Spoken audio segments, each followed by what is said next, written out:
Time is gone. Boston has its glory. The 2025 UFA Championship belongs to Boston. It had to be Babbitt to seal the deal. A surefire UFA Hall of Famer gets another championship. Welcome back, Championship Weekend edition of Swing Pass. I am Adam Ruffner. That is Evan Lepler. We just witnessed what I think has to be the most exciting set of 3 games in the season finale we've seen in league history.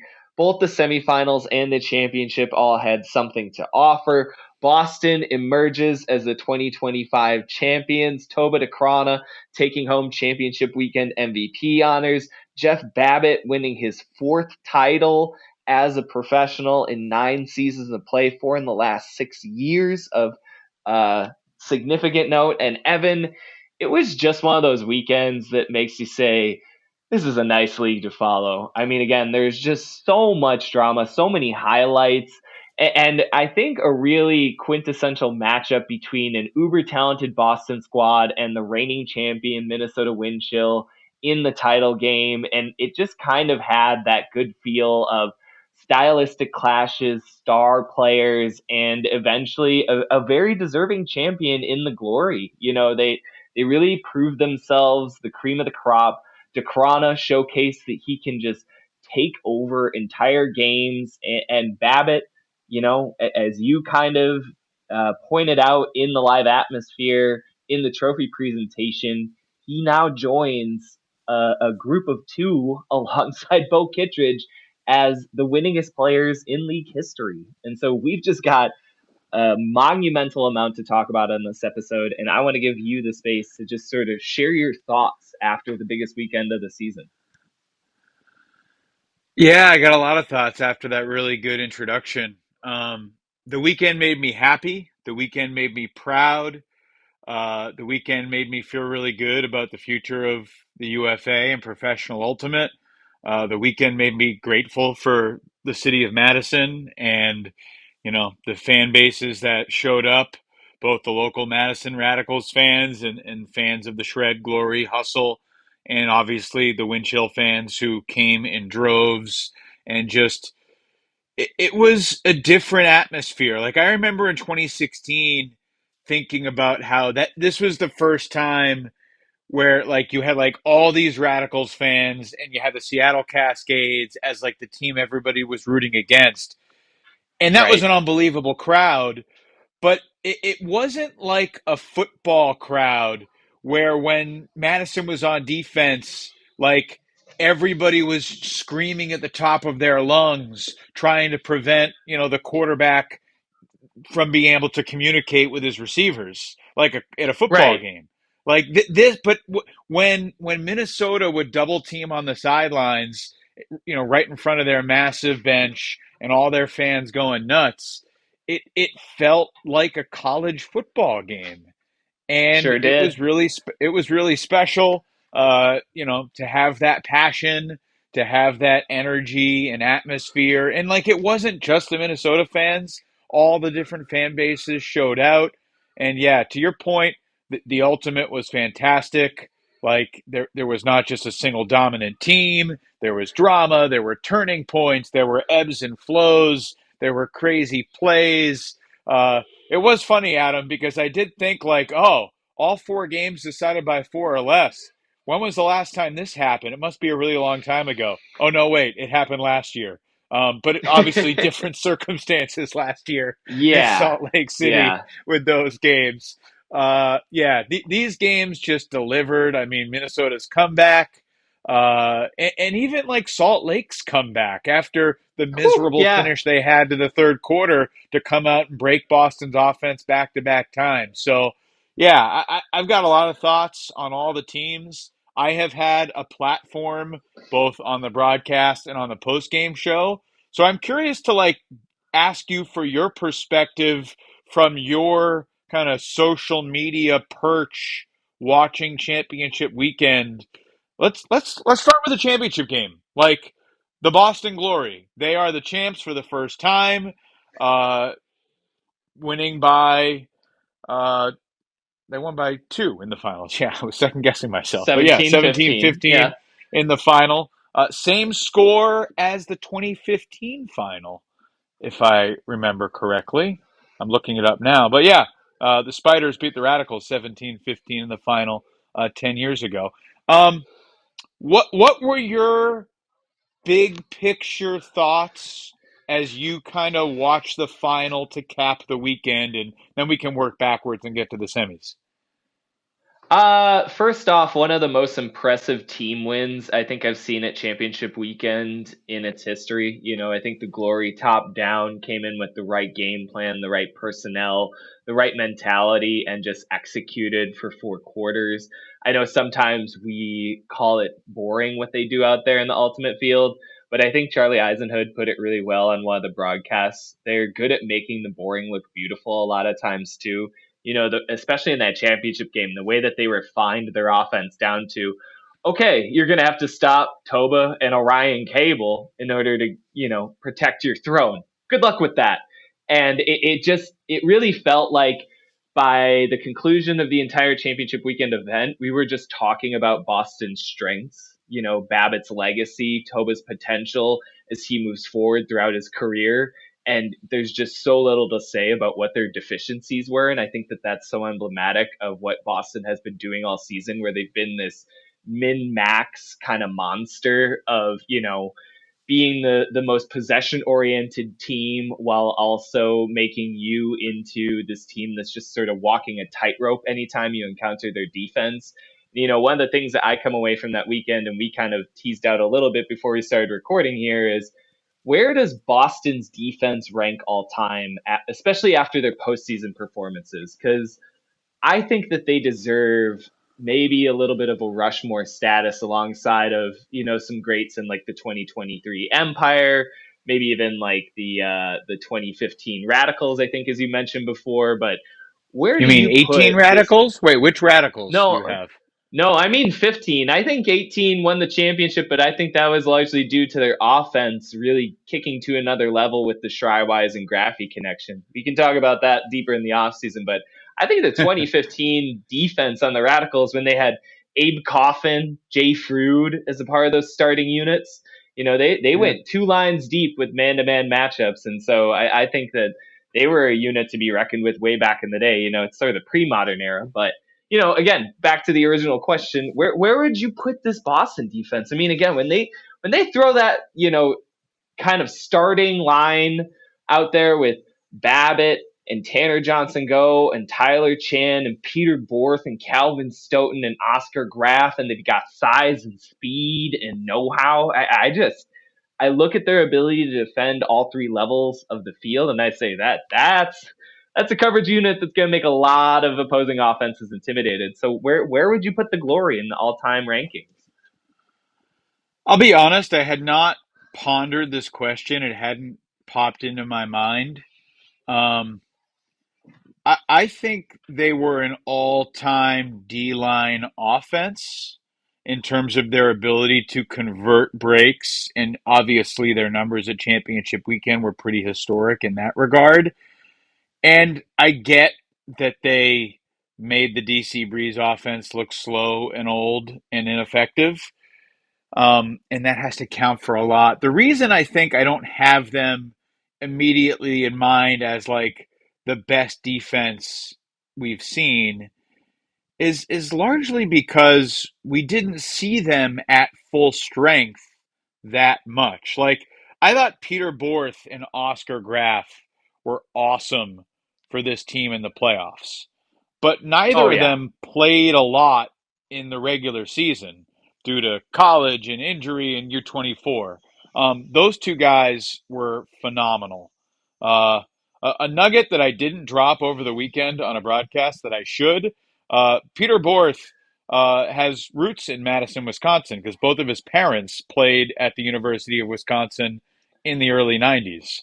So I'm sure Peter's parents did not appreciate Sam Rosenthal's dig about the Hodags at halftime Can I of can I dovetail really quickly? I found out that Christian Olsen has a little bit of roots down here in the Isthmus as well. I did not know that, sure. but I found that out after the weekend too. So everything kind of returning to the capital city of Ultima, am I right? Yeah, well, I'm sure that's how you feel, and I'm okay with that. But yeah, I think Gus Halflin, a leader of this team, only played what 2 games during the regular season. So like I don't feel like I watched a whole season of dominant defense, but they're really good. I mean, and if we accept the premise that the level in the league rises every year, they have to be in the mix. So yeah, I'm not ready to anoint them a Mount Rushmore defense just yet. I'm gonna hit the pause button, incomplete on that. But their D line offense was one of the huge reasons that they won the championship, and obviously their ability to punch and holds and Toba Decraene doing spectacular, poised, fantastic stuff as well. Uh, they were impressive. Like they put the pieces together. They figured it out. I think their coaching staff, led by Sam Rosenthal and his cadre of assistants, did a really good job of pushing the right buttons, of using Jeff Babbitt but not overusing Jeff Babbitt, and kind of trusting that Tanner Johnson go and Tyler Chan and some of the other guys you mentioned could orchestrate the D line without him. And like, Can we stop on Tanner Johnson Go for just a moment? Because I sure. came away from that weekend thinking of him as like easy top 20 player, could probably be talked into almost top 10 in this league right now in terms of what he provides when he's playing at the level like he did on Friday and Saturday night.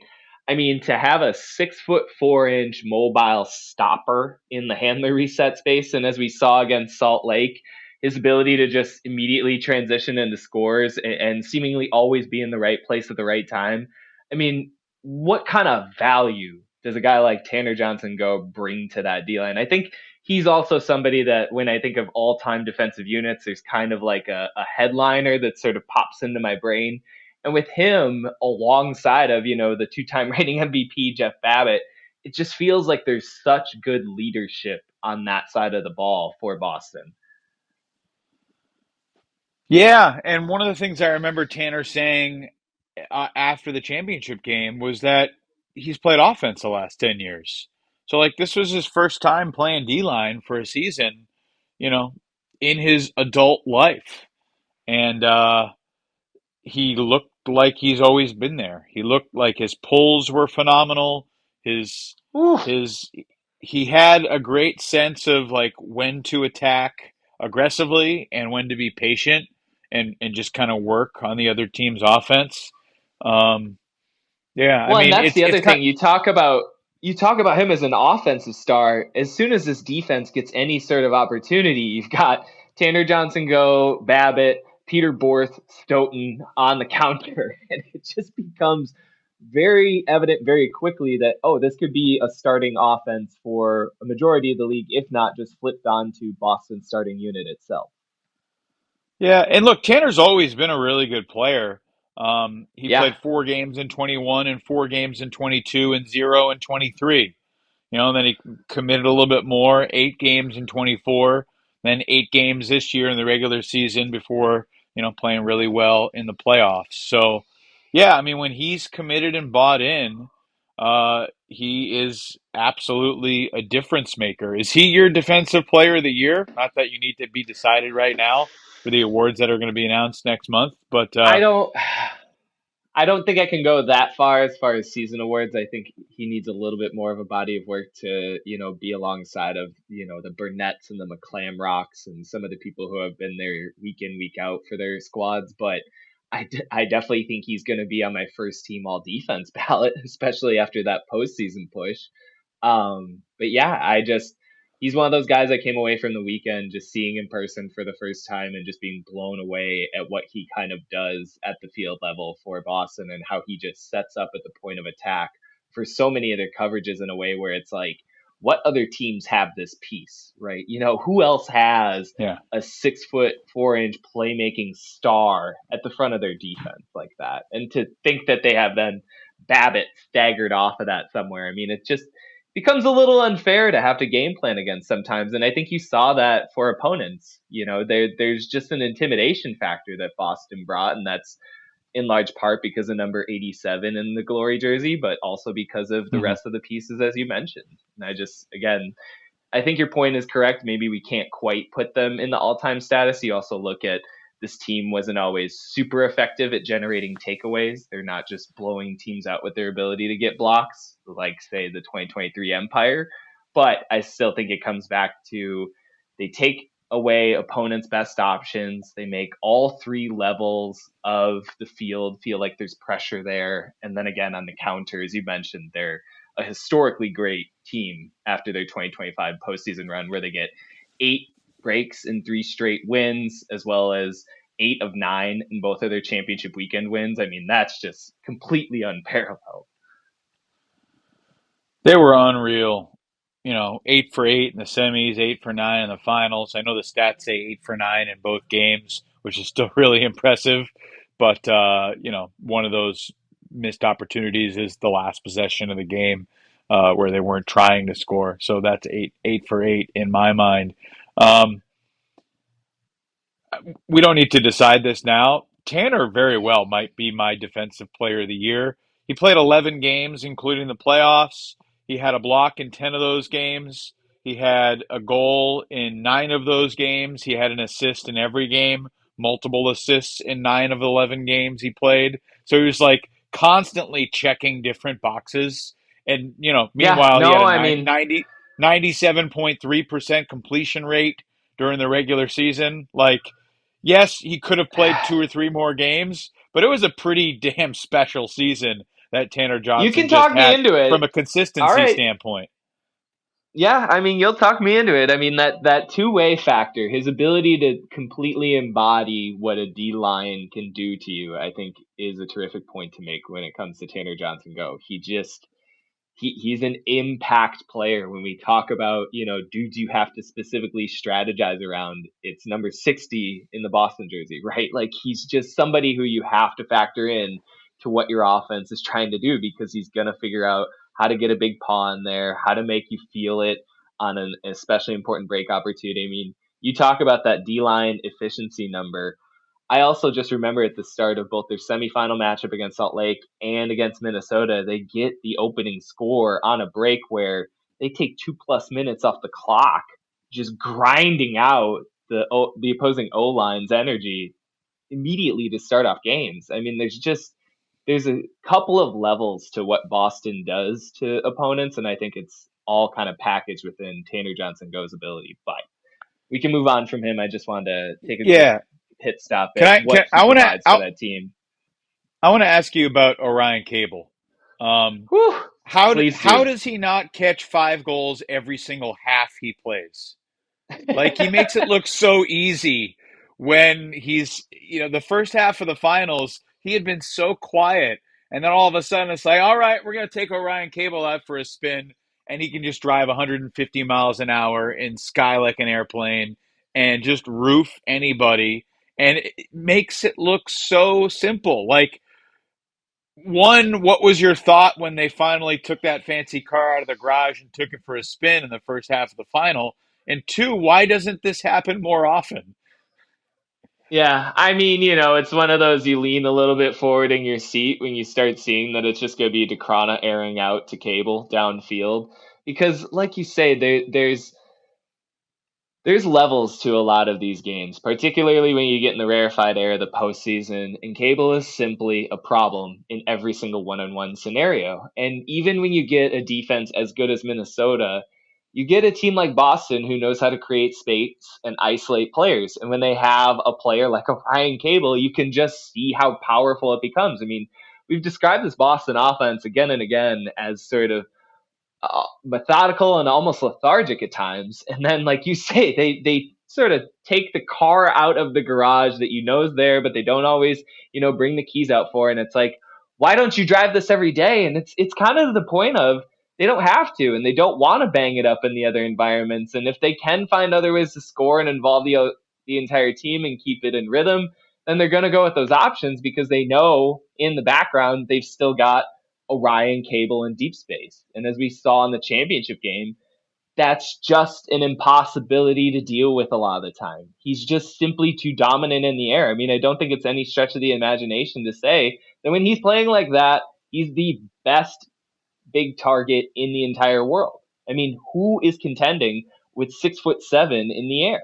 Nobody. I mean, you see how fluid he makes it look.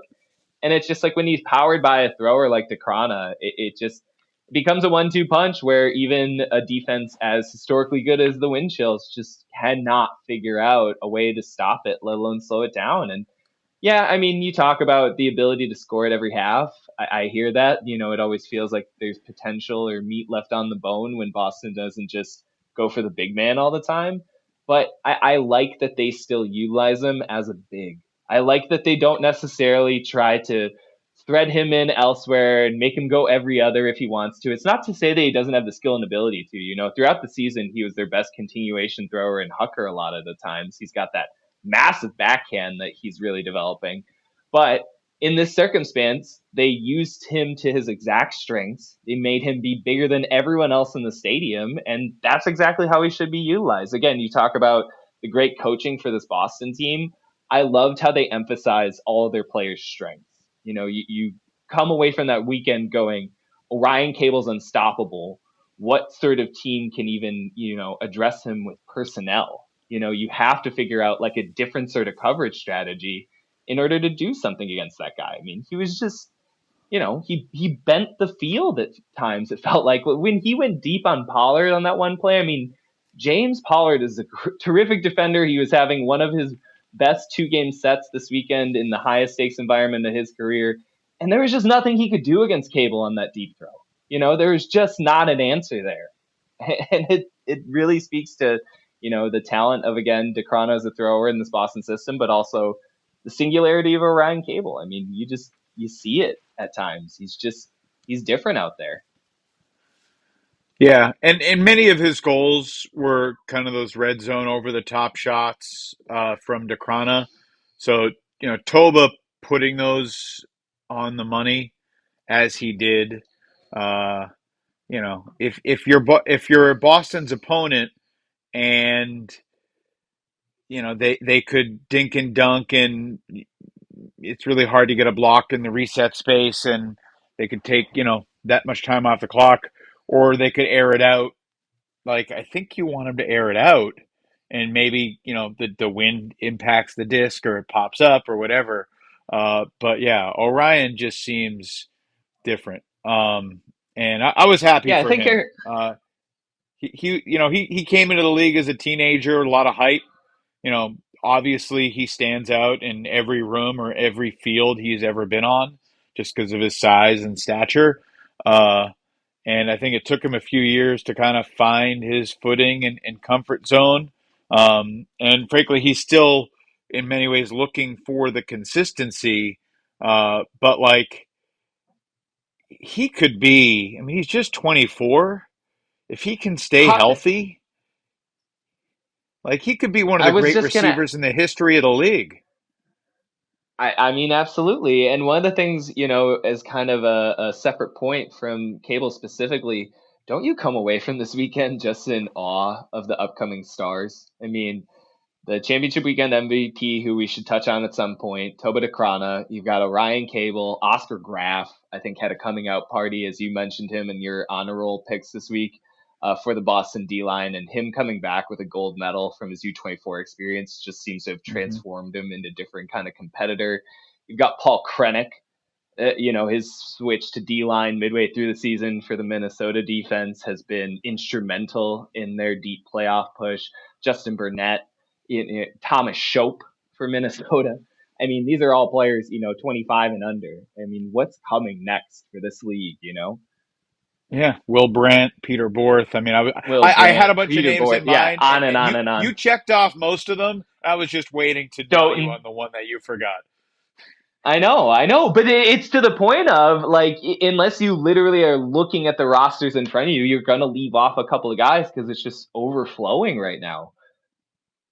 For sure. And you got, But a guy should like Tobias Brooks, who's already been in a UFA championship game, who's coming, and half the Salt Lake roster? my goodness, I think one of the play that like kind of surprised me the most this weekend was the Greg Cousins catch when he kind of went around the defender at Oh, the end of the I game. had Um, I had a pristine angle on that live. I was literally sitting parallel with it in right along the press row there at field level, and that was one of the most miraculous for the moment catches I've seen in this league's history. I mean, he was completely on the wrong side of that play. He really had no chance at it.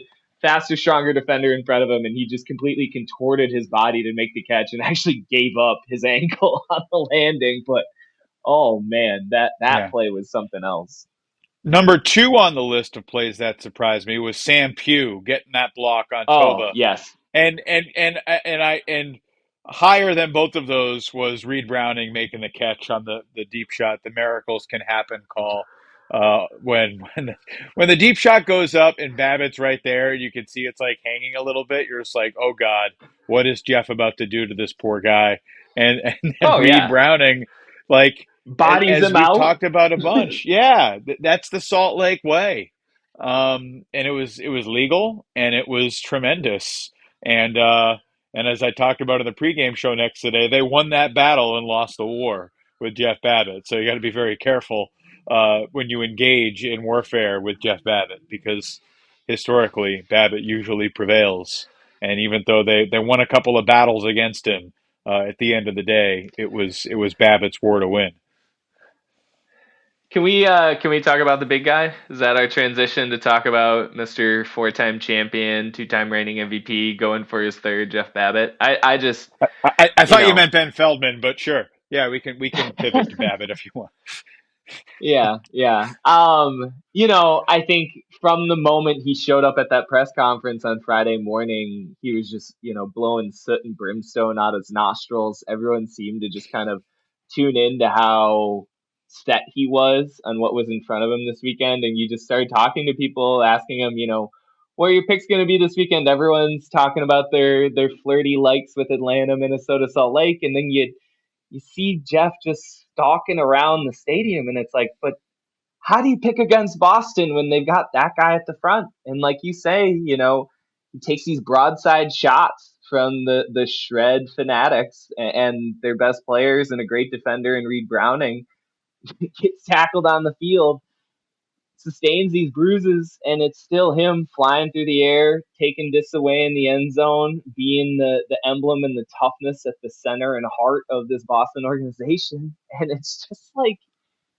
as you kind of say it, the guy just becomes undeniable and inevitable at a certain level. Like it feels expected at this point in Jeff's career. I don't mean to call him by first name, Babbitt's career, and it just, I don't know. As a competitor, there is not an equal in this league, and I think he's just kind of single-handedly jerked around several storylines through his own willpower and work ethic, and it's something stupid to behold. I mean, he's right now, in firm discussions for his third straight MVP, which would be the first time that's ever happened in this league's history, and he didn't throw an assist this year. It's just there are absurdities to the level at which he's now finding winning in his career. And I think that this weekend was a good illustration of that. Again, he didn't have some major impactful performance in the championship game, but he quite frankly didn't need to. There was no question as to who was leading Boston. There was no question as to who wanted that trophy more than anybody else. And he showed it through his words, his demeanor. What did he say in the Friday press conference? I'll play every point if I have to. It doesn't matter. And it's one of those things where a lot of players, I think, would say that, and they're getting the soundbite or they're kind of putting out their chest, and it's like, oh no, he's serious. He's he's absolutely willing to do that. Again, you're watching him just sustain everything he did throughout that semifinals battle against Salt Lake. And it's like he continues to show up through his word and his actions in a way that I think is truly deserving of kind of the historic status he's taking, even as his career seems to kind of be extending a couple more years. It starts to become that question as to like where exactly is he going to end up at this point. One question I've never asked him that I'm thinking would be interesting to hear his response is, Jeff, why don't you get nervous? And maybe he'll reject the premise, but Yeah, I think he does. it just seems like right now he always expects to win. And I don't just mean win the game, to win each moment, to have his team molded in the exact way that he will sculpt it. And if everybody else does their job the way he expects, there's just no way to kind of stop him. And look, we see nerves from other great players often. Look at the World Games that we just watched, like big time nerves. Great players from every other team in the league that played this weekend had nervy moments. And Jeff, maybe they existed earlier in his career, but it just seems like he's figured it out. And as you said, uh, really well said, like it feels undeniable, and he is at a different level right now. Um, and it is pretty incredible what he has done. Like Bo Kittredge, he has put himself in a lot of good situations. Like Bo Kittredge, he has dealt with some injuries. Like Bo Kittredge, he has evolved as a player into his 30s. But I don't know if you posted this on our Slack, and maybe it was a Daniel Cohen astute observation, but I had never thought of this. But like, this is going to blow people's minds. When Bo Kittredge played his first ever UFA game in 2014, he was older than Jeff Babbitt is now by a couple years. So Yep. think about that. And like, Jeff's got a lot of miles on him, but he also has just so much determination and passion for being great. Uh, I think barring injury, Jeff is going to keep playing well into his mid late 30s. I've not talked to him about that. I'm not reporting that. That is my opinion, just knowing him and knowing what he's about. Uh, so, yeah, he has a chance, especially with the young players around him, to continue winning a lot. And like late in Bo's career, we saw Bo win championships where he didn't always do a whole lot, but he put himself in position, surrounded by a lot of other great players, and kind of with him setting the tone. And Adam, there's something about when your best player isn't nervous that makes your team less nervous.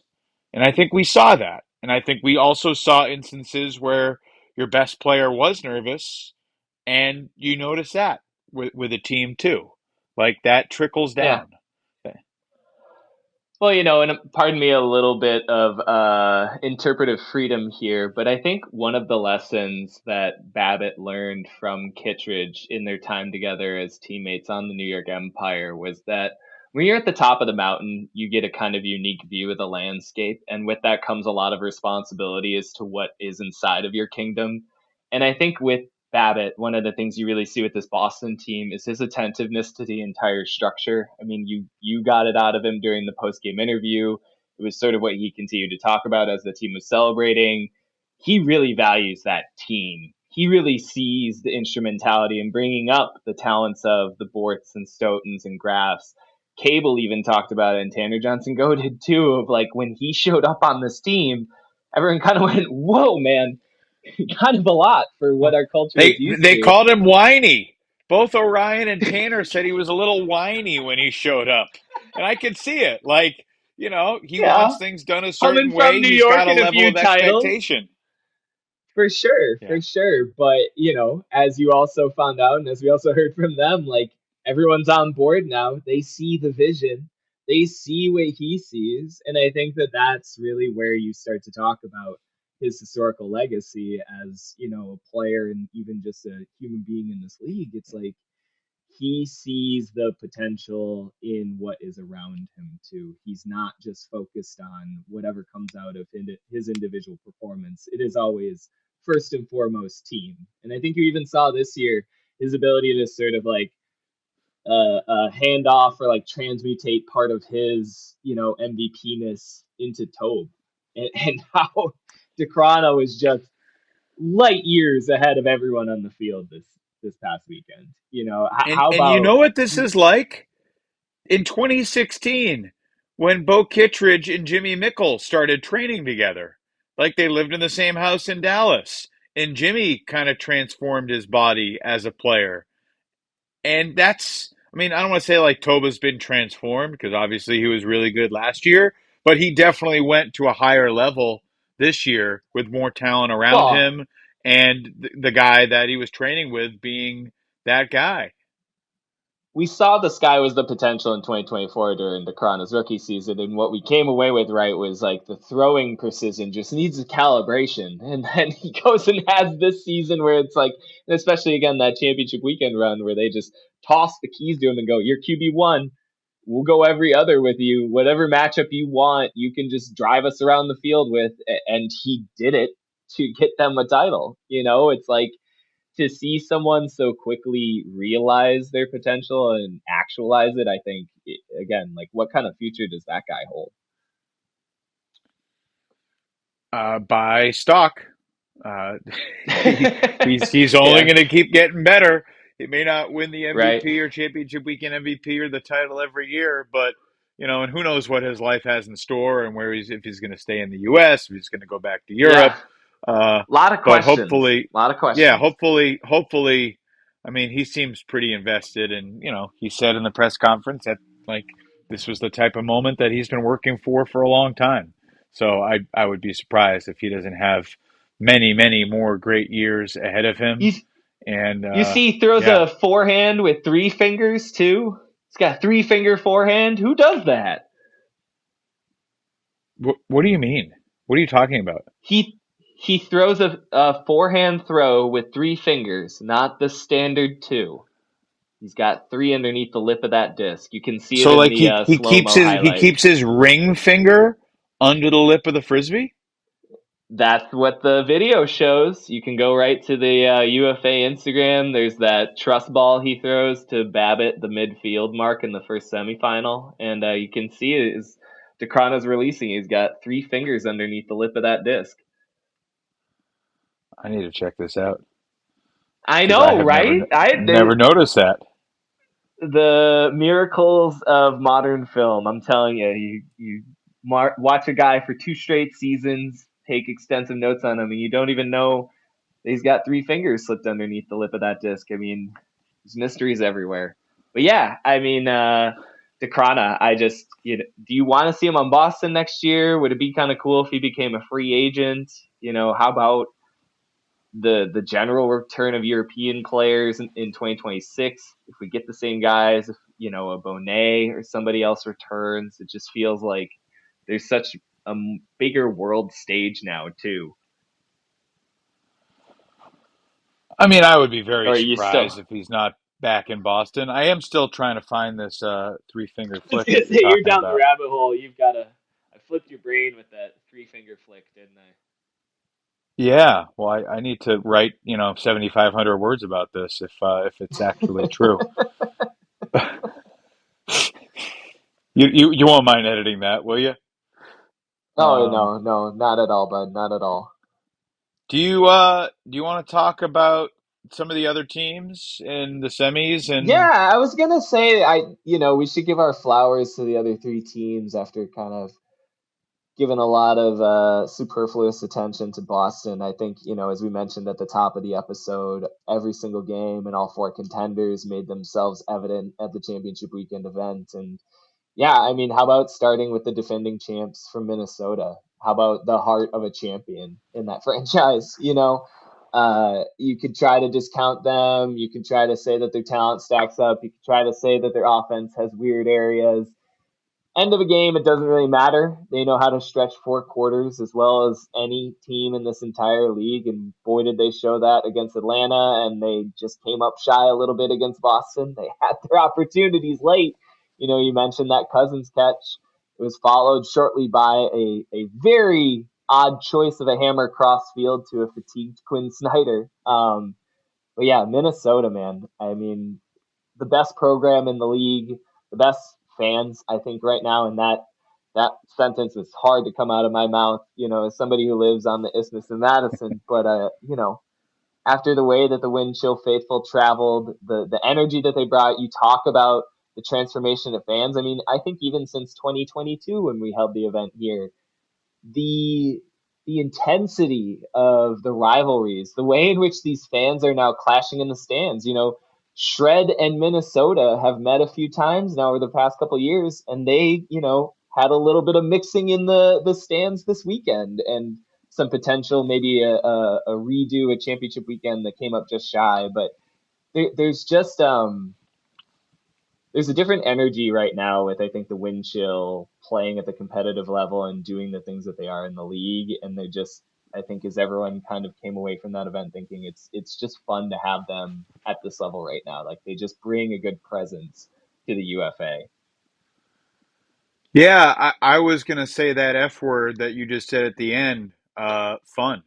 Like it was so Yeah, much it's fun just fun. watching them Yeah. compete, and it was so much fun watching the gears turn from a strategy standpoint and the things that they could try and their willingness to throw the D line out there on offense and just the way that they battled and brought energy and intensity and resilience. Uh, they had the heart of the champion that was absolutely on display, and it was awesome to watch. Uh, and yeah, I still like I still can't believe they beat Atlanta. And just because the I hustle, know I you also can't. think I had a lot of Minnesota fans come up to me and explain to me how they felt about your announcing for the Atlanta game. So I know well, look, you're it's not because it's because they were down by four in midway through the third, and then down by two going to the fourth. And like, I don't want to say that the hustle choked because I really don't feel like they did. I feel like Minnesota no. snatched the game from them in a Yes. really admirable, like, ridiculous way. Now, at the same time, there were a lot of little things that hurt the hustle, like going off sides and when the pole hit the pylon, so they got the center of the disc instead of starting from the sideline, and I'll say when one. after Miller's drop on Frankie the Fernandez picking up a disc in the back of the end zone and initiating and almost throwing a Callahan to Paul Krennic. he did throw a Callahan to Paul Krennic. At least it was Well, it scored that wasn't way in called the a official Callahan. stats. Well, it was Oh, it scored was? that They way in the scored that official eventually? stats. Yeah, Oh, okay. it's a Krennic Callahan. Mark it Okay. down. Yeah, the like when Langdon and Holzmeyer weren't on the same page with the mark and the force after I think the Miller drop on the goal line, and you know, like Here's so there are a lot here's of a little can things I that kind of add up against a team like Minnesota, who seemingly does all the little things right. I totally agree with you, and I've got a point to add to that, and that's that somebody else at the championship weekend event, after Friday morning's press conference, and particularly Atlanta's segment, came back to the press area and just said, "Oh, Atlanta's losing to Minnesota," and it was like, "Whoa, how come? They're not even practicing yet. What vibes are you getting?" And he's like, "They had their championship event. They eliminated Carolina from the playoffs. They got the monkey off their back in the South Division final." They're kind of here in a little bit of an exultant attitude, and against the defending champion Minnesota team, that's just not gonna fly. There was This just a wasn't Cam little Brock bit. who said this to you, was it? No, it wasn't a member of the hustle saying I this and know. doubting their But own if team, but Cam it was an wasn't, observation from somebody. It was an observation from somebody who had been to semifinals before, and they know how those weird little hiccup moments all of a sudden add up. They knew from their experience in the 2023 semis against Salt Lake, and it's just one of those things where Atlanta, for all their accomplishments, for all their talent, getting here is a success. And I think, as head coach Tuba Bench-Jaja pointed out in the press conference, this is one of what they hope to be many years of attendances at championship weekend. But this is their first time, and they had a lot of those oopsie moments that normally they don't have, especially during the regular season. But this is a special environment. There's wind chill fans breathing down your neck. There's this clock that I think is still something that evades a lot of players' personal management of game scenarios where, yeah, you're up 4, but there's like 20 minutes of game clock remaining in this game. There's basically an entire another affair to go through. And I think, Atlanta, yes, was up 14-10 at one point. It was on that beautiful Cameron Brock backhand huck to Brett Halsmeyer that it was like, how whoa, is about that? Atlanta going to run away with this? You talk to any member of the wind chill, that didn't phase them one bit. They felt like they were up 1 at that point by their logic. It's just wind chill know how to play in those environments at this point as well as any team in the league, and it is such advantage. And I think you saw that on Friday night against, to your point, a very, very good Atlanta team. Yeah. My perspective is like, and I don't know who you're referring to talking about the press conference and Atlanta's going to lose. I wonder how that person felt midway through the third quarter when it was 14-10 and the best They felt offense in like the they were up league. 1 and gonna win. Same Well, the best person. offense in the league just needed to, not get broken. If they could get broken 2 or 3 times, and that's it, in the last quarter and a half, they were easily going to win, and that's not giving them any breaks. So, yeah, Yeah, but I don't want they to had to go pile on against the the hustle, white hot play of but Paul Krennic. I mean, how do you think the hustle moved forward from this mentally and emotionally? Because it was another hard loss to swallow, and Yeah, like I think that they've had their I fair think that share they and then have that some. experience. Yeah, but they move it forward just enough so that it's not feeling like it's stalled out or something. They didn't lose for a third consecutive year in the South Division final, and so I think That's true. an incremental increase is a lot to this organization. And again, they're one of those teams that seems to be refueling on the fly. They're adding a lot of talent even to their backlines that we don't necessarily see a whole bunch of in terms of primetime production. I mean, you see how valuable Michael Poe was leading some of the counterattacks for the hustle. He's a Team Hmm. USA player in his own right. They've got guys like Tyler Randall and Lucas McClamrock on the defense, who are just starting to hit their primes and seem to really be adding a different dimension to their coverage units. Their offense, Alec Wilson Holiday, first year player for that organization, came away as one of the best downfield targets throughout that game and just had a speed that could clearly challenge a very good Minnesota coverage unit. And I think, again, Tuba kind of said it with a little bit of premonition in the Friday presser of, this is part of a multi-year strategy. We're not just content to come here, even win a title this year and pat ourselves on the back. We're going to be back here year after year. We see ourselves as the South Division champions, and we take that to heart as an organization. And again, you talk about some of the fantastic presences. How about all the Atlanta fans traveling up from the South to make it to Madison at the end of August? Like, again, just I think given everything else that they conquered this year, still a giant W of a season for Atlanta. I know, giving up 4 goals in the second half of a semifinal is never how you want to go out, but it's against the defending champions. It's against this Minnesota team that is so good at engineering what they want to happen on a field. If it's defensive coverages or a comeback, they're just so rock solid in their competitive mindset. And I think, you just got to take the lessons and move forward. It's a tough loss, but I don't think it's insurmountable for the hustle by any stretch. Yeah, I Again, agree. they're still in their prime. They're not, it's not they're not like a New York. Like a New York is one of those teams that I worry about a little bit given their age. Like Atlanta still has, I think, enough where if they lose, a couple of their veterans and a Langdon and some others to retirement or whatever, I think that they'll be fine. But it's tough. It's tough because again, like I think also to your point, you never know if you're ever going to get back. I think that is a Right. truism throughout all of competitive sports. You cannot take this for granted. You cannot just say, "Oh, we were so close. We have this development in progress. We'll be even better next year." That is not how reality ever works. An injury, somebody's player development offsets everything. I hear you. Like it feels a little bit maybe like a wasted opportunity. But I don't know that you need to like invest the entire mortgage on it either. I don't know. It's tough. Yeah. It's a So tough so loss. from the It's a tough Minnesota loss. perspective, from the Minnesota perspective, they took that game. But I don't think, I mean, it's not like Atlanta's trying to take credit away from Minnesota, but I'm sure that hustle guys feel like, man, we gave that away. We gave that away. We had it Oh, they and do. we I gave it talked to them away. at the bar. They 1000% believe that. Yeah, so that's a hard feeling to take. And as you said, Cameron Brock still looking for his first championship. Been in the league since 2012.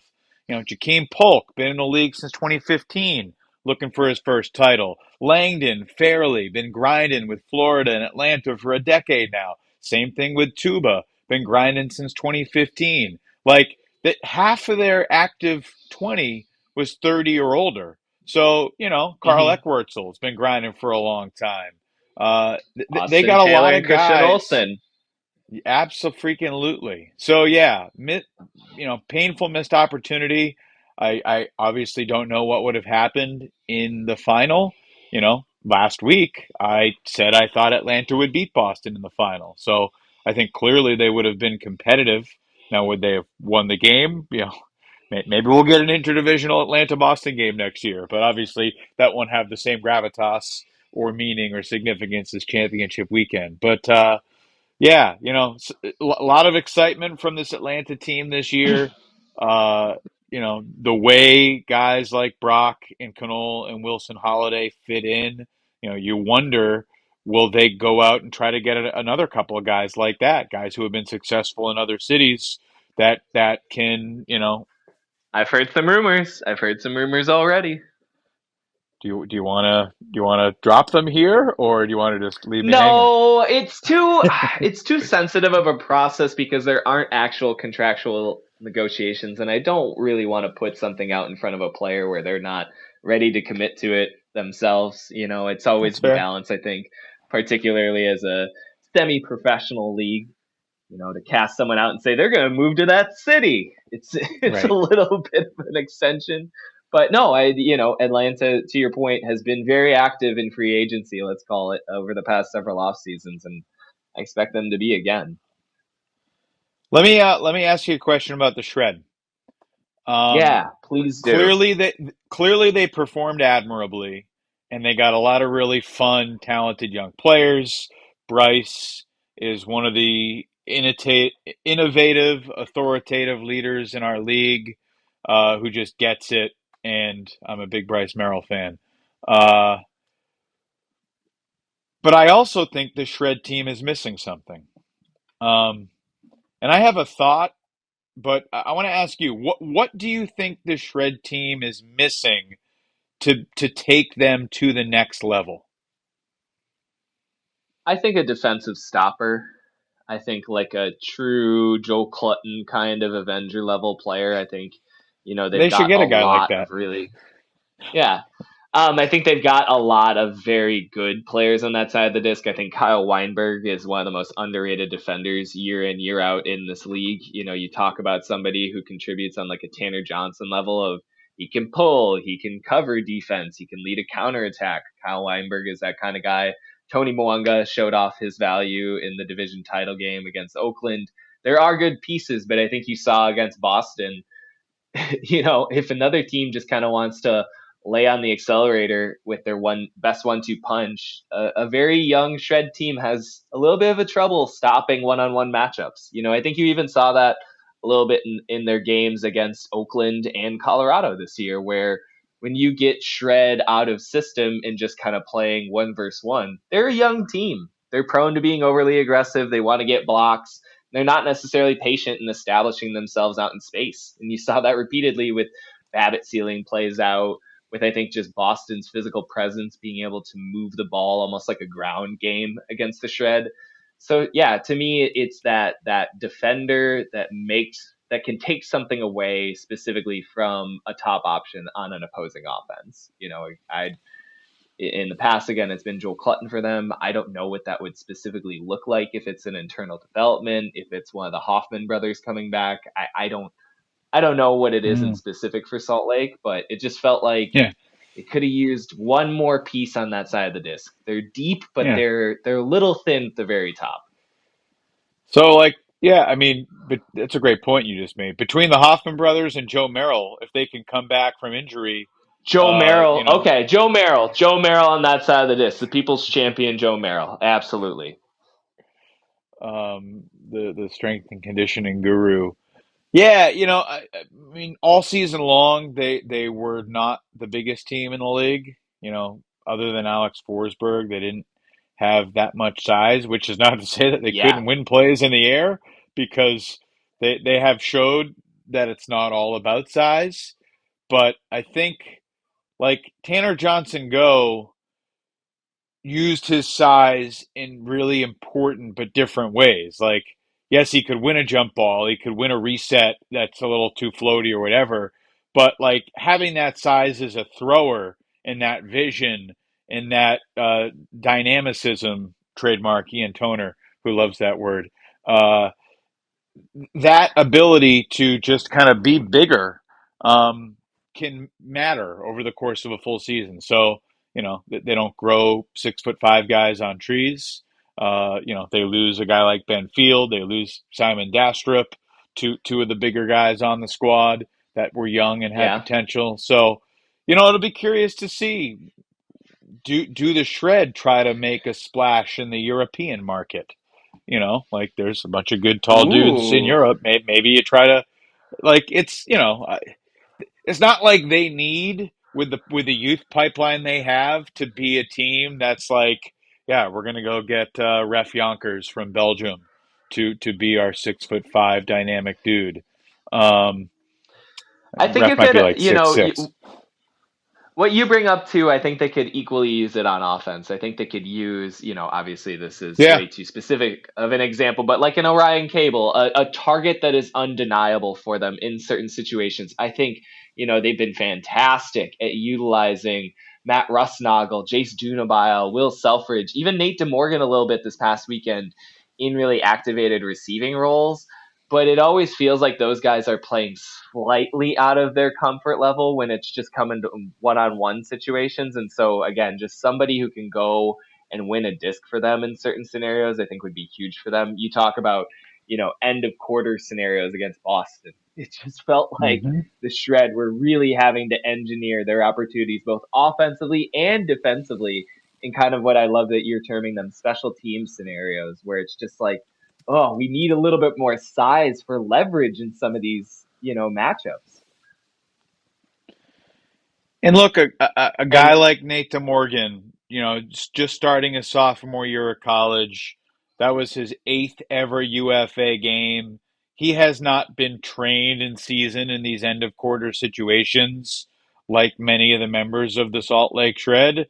So, the disc ends up in his hands with 6 seconds to go. And I mean, that was a catastrophic mistake. Now, they overcame it and got back within one anyway, which was unbelievable and speaks to Salt Lake's Minnesota-esque resilience too, to get back in that game after the gut punch. Because usually when that type of buzzer beater happens, I mean, I think about the Carolina Flyers mistake against Dallas in the South Division Final 2018 at the end of the third quarter. That was an all timer. Um, there were a handful of others that are eluding my memory right now. How about But Babbitt in the championship game at 2022?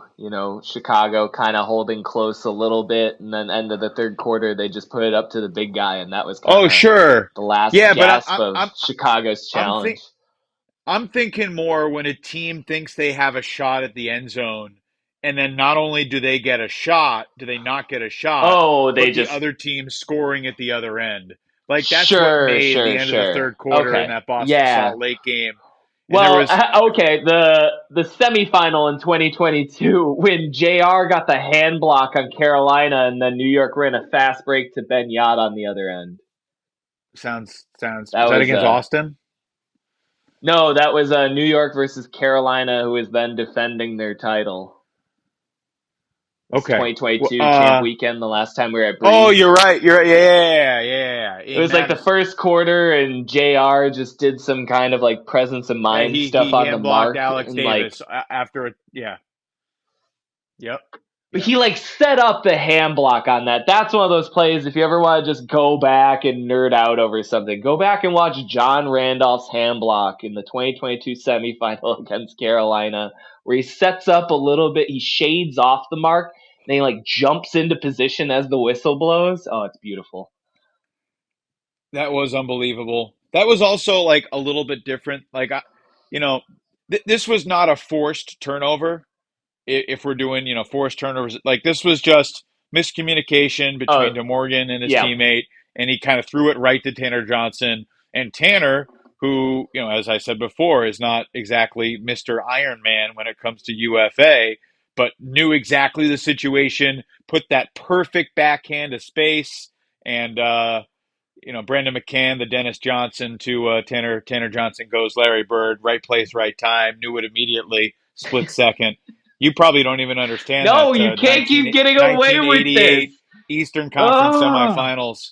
Yeah. the How old were Celtics you in reference out of 1988? nowhere. I was born.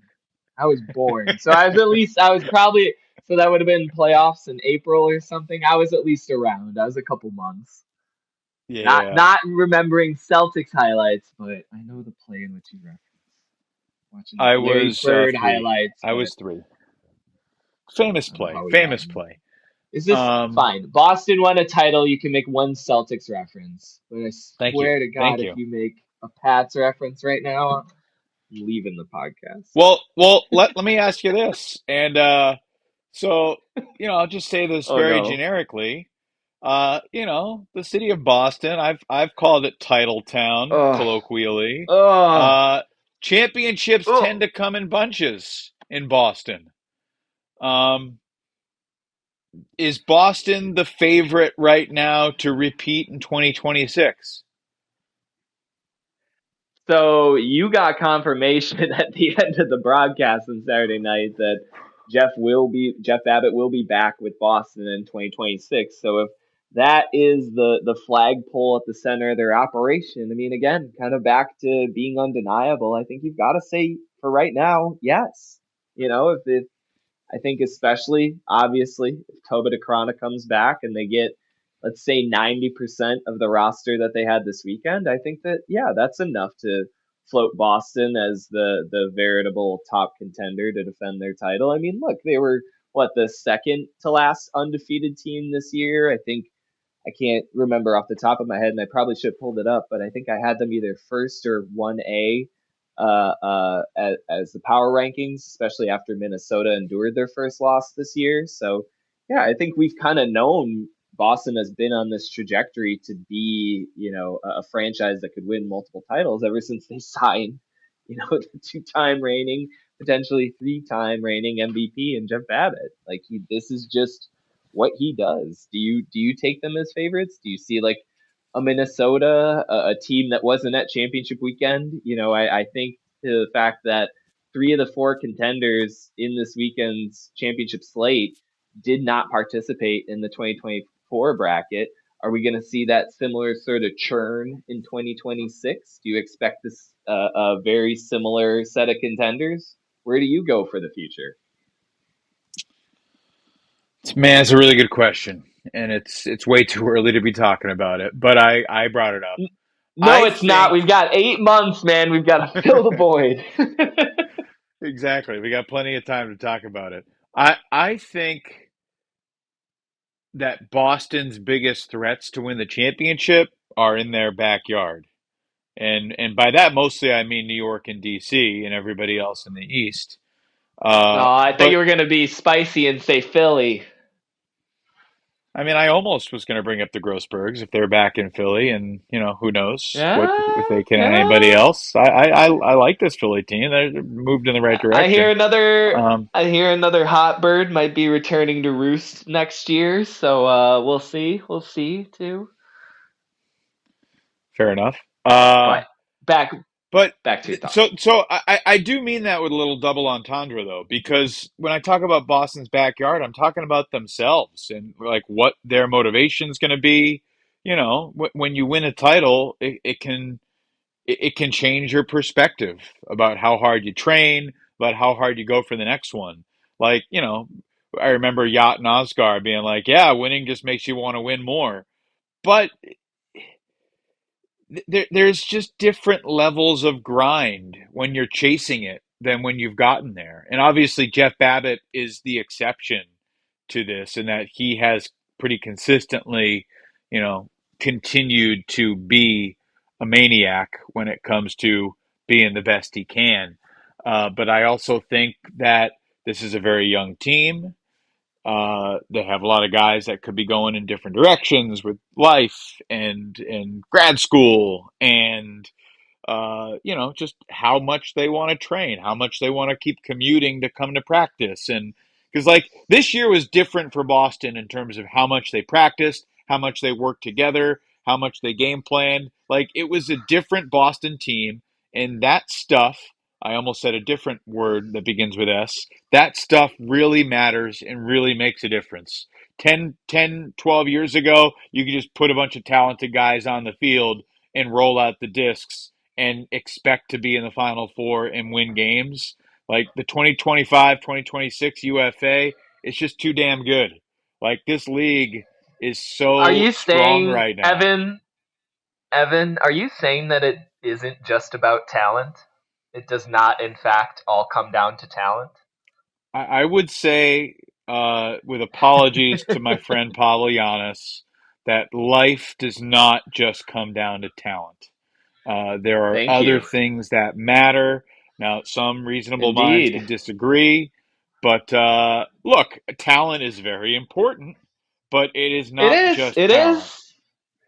Strong ingredient. It's like the peanut butter or the banana of the winning smoothie. Interesting.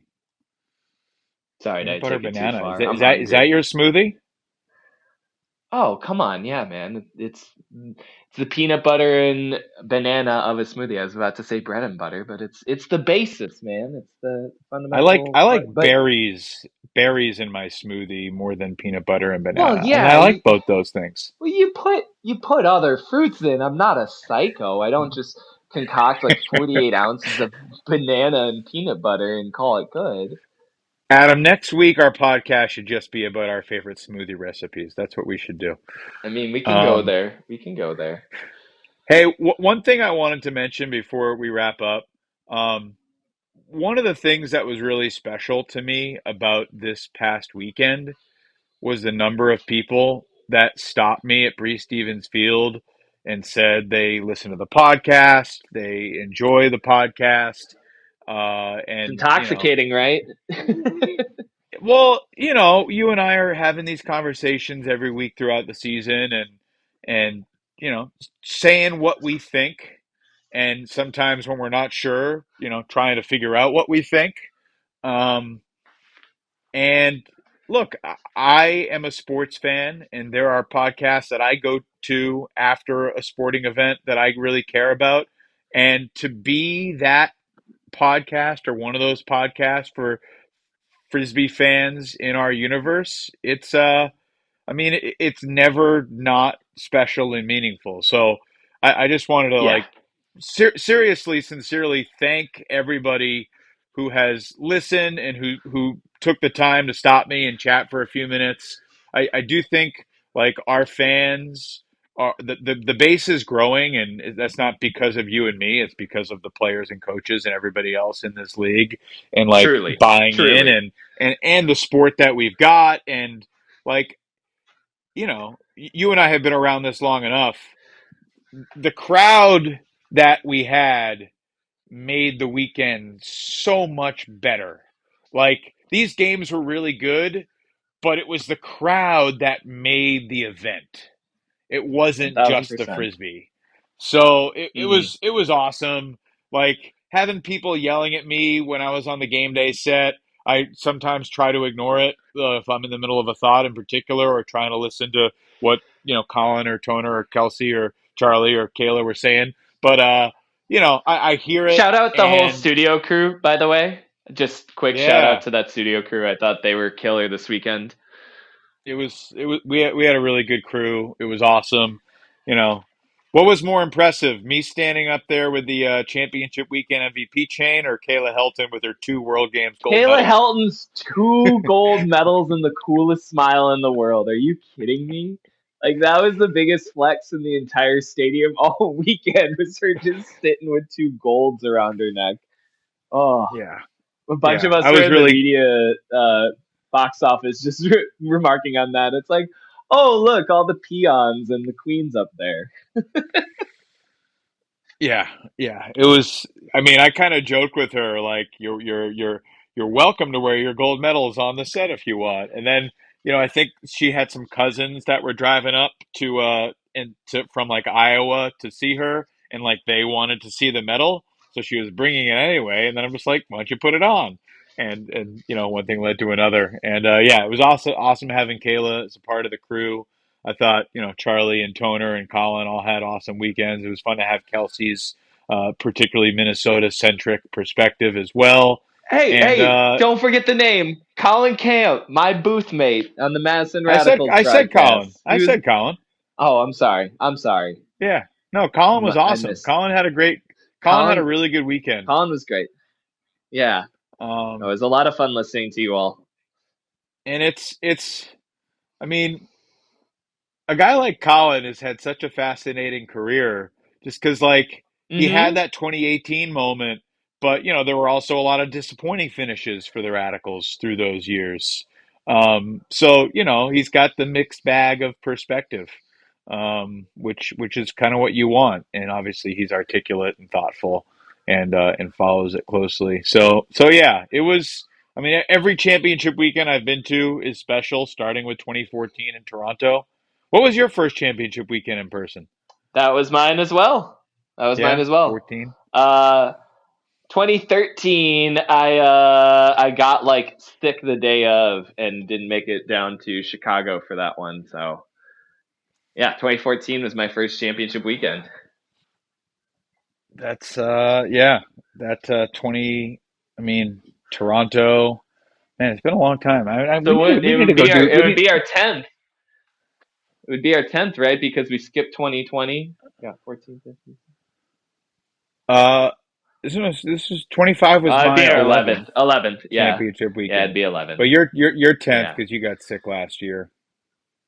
I Careless of know. It you. makes such a difference being in person too. I mean, you talk about getting to just meet everyone. I mean, that is such an important part to putting a cap on the season again, is just kind of getting to talk about this sport, right? It's why we're on this podcast. It's why you all are listening. Again, we just really, Evan and I both do take this as the privilege that it is to just be able to gab about what goes on, because as we've been illustrating throughout this episode, the competition, the excitement, the fans, it all just keeps amplifying year over year. And again, it's a true privilege to be able to, I think, put words to some of that, because yeah, Do you have any other? one of the things.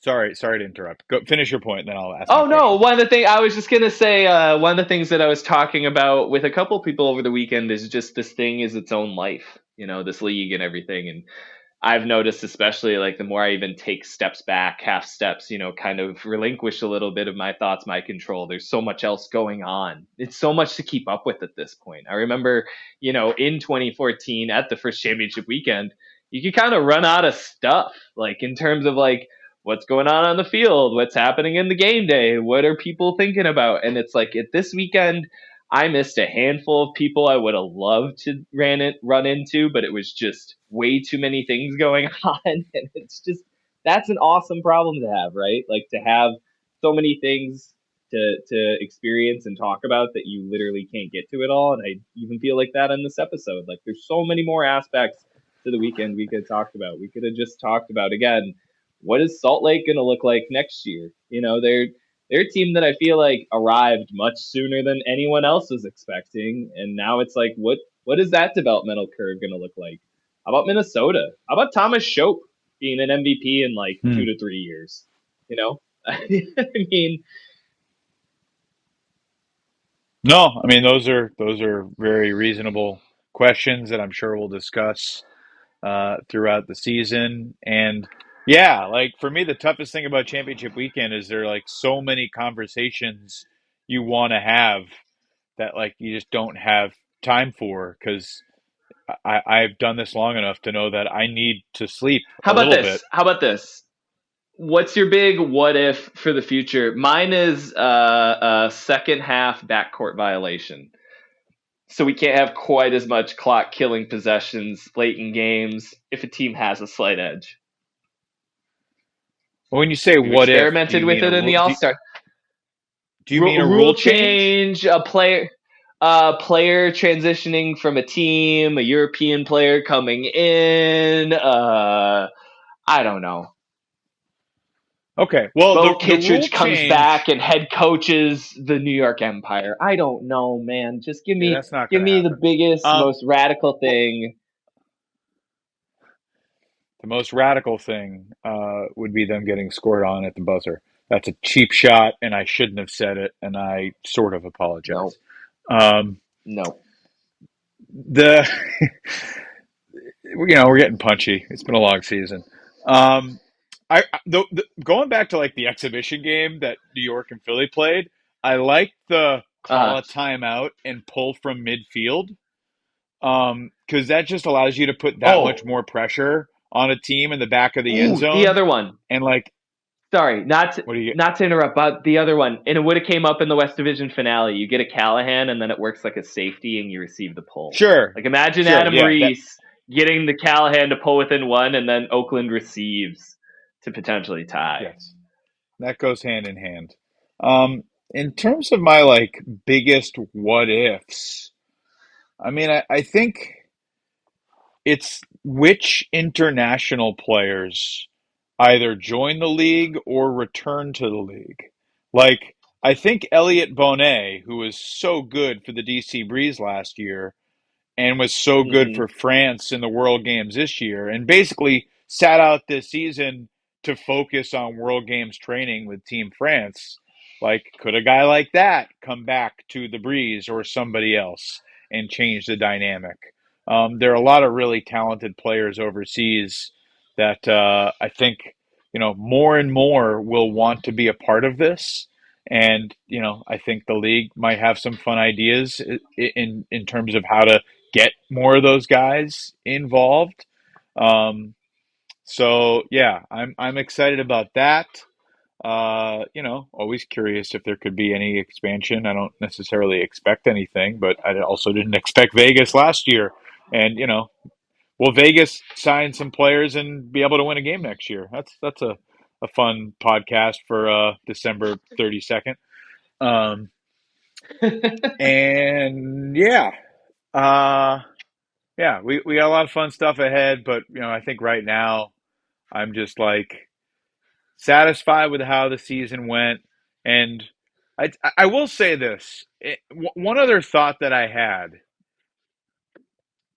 the landscape is far more balanced at the top, and we've talked about this since the preseason about like the number of different contenders. When you Mm-hmm. asked at the start of the podcast, like, is Boston the best defense ever?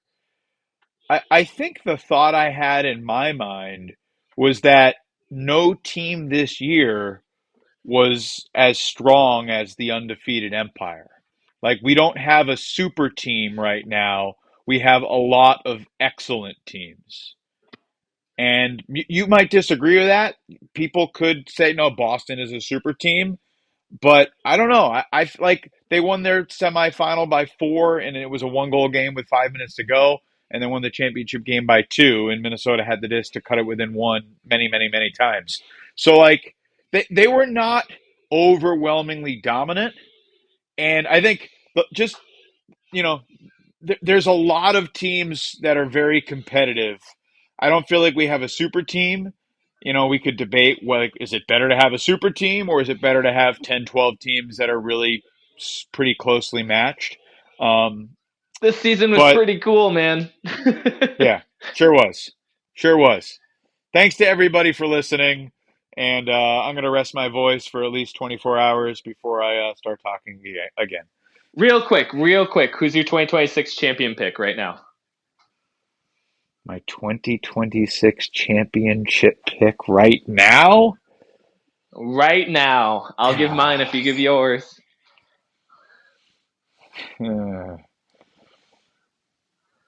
I don't want to just say anything off the whim.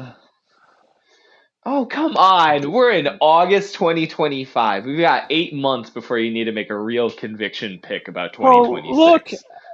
I mean, it's pretty I'll boring to only say clip this out Boston. and hold it against you several times next year. It's fine.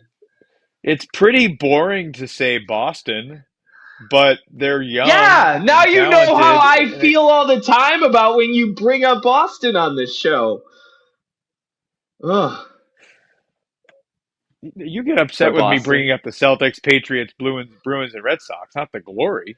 I don't root for the I'm just glory a like I root for my normal other Boston American teams. man, Evan. I'm just a normal American man who gets very irate when any sports teams get brung up from that area right now. You guys win too much. It does come in bunches. So you're picking glory? Well, I guess. Maybe they signed Drake May. No, Drake's going to be winning games for the Pats this fall. Looking forward to that.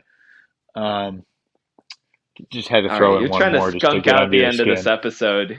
Yeah, you're trying to skunk me on the end of this. I mean, look, here's where my mind went, Adam. Like, I This thought is about supposed to just be DC, like you just but name a no. team. No, well, look, no West team has won a championship weekend game in regulation in what'll be 8 years. So I'm counting out the West. Put that on your bulletin Oof. boards, folks. Uh, All right. Chicago. I'm counting out Chicago. No chance. It's all about talent, and they've got no chance. Um, that'll be a fun clip that'll bite me at some point. I trust Minnesota is going to be in the mix. The South, I feel like Atlanta, Carolina, San Diego, Austin is a pretty good four-headed monster. I think there's a gap between Atlanta and Carolina and San Diego and Austin, but I also think that like the Growlers are maybe 1, 2 big additions away from like actually being right kind of on par with the Hustle and the Yeah, Flyers. And yeah. obviously, to They're say on par, like the Hustle were superior to the Flyers this year, beating them 3 out of 4 times. So Atlanta is the king of that division until proven otherwise. Um, but yeah, like which teams are going to make a splash from free agency? I mean, New York's going to bring some people in, I would imagine. Minnesota, even after you've winning a killed this championship. exercise. Sorry, I Who you don't. I picking? don't do Who quick you picking? takes. Who you picking? I'll take the team from Titletown. So Boston it is. Ding ding ding ding ding. Boston 2026. All right, all right. We've got an answer. All right, that only took 3 minutes. Whew. Well, All right, I didn't pick I'm them at gonna all in say 2025. So I had that's DC in true. the East all season long, and I had Atlanta at championship That's true. weekend. So I'm on the record now. Boston, they finally made me a believer. I'm gonna take Minnesota. I think it's 2 in 3 years. I think they'll make their third straight title game appearance. I believe in the program, and I can't wait for 2026, man. This year, if anything, is just like hope these 8 months go by quickly. Can't wait for opening pull next April. But Yeah. again, that'll Well, do it for this episode. yeah. Go ahead. Maybe in a week or two, you and I just need to get on one of these and spend like 4 hours breaking down the MVP race, stat by stat, nugget by nugget, intangible by intangible. because I we're was gonna say several it's days gonna come removed from down to the championship last. weekend, and I feel like I've been leaning one way and then leaning another way, like within minutes of each other. So yeah, Yep. we've gone long enough now, but next time, you know where we're going. Yep. Next time we will be talking about season awards. Those will come out in the mid to late September, I believe a week of September 22nd and 23rd. But that will do it for this final 2025 official season episode of Swing Pass. Evan and I thank you so much for listening now, as well as all season long for our regular listeners. But we will bid adieu right here and now. But as always, remember, Frisbee forever. See ya. See ya.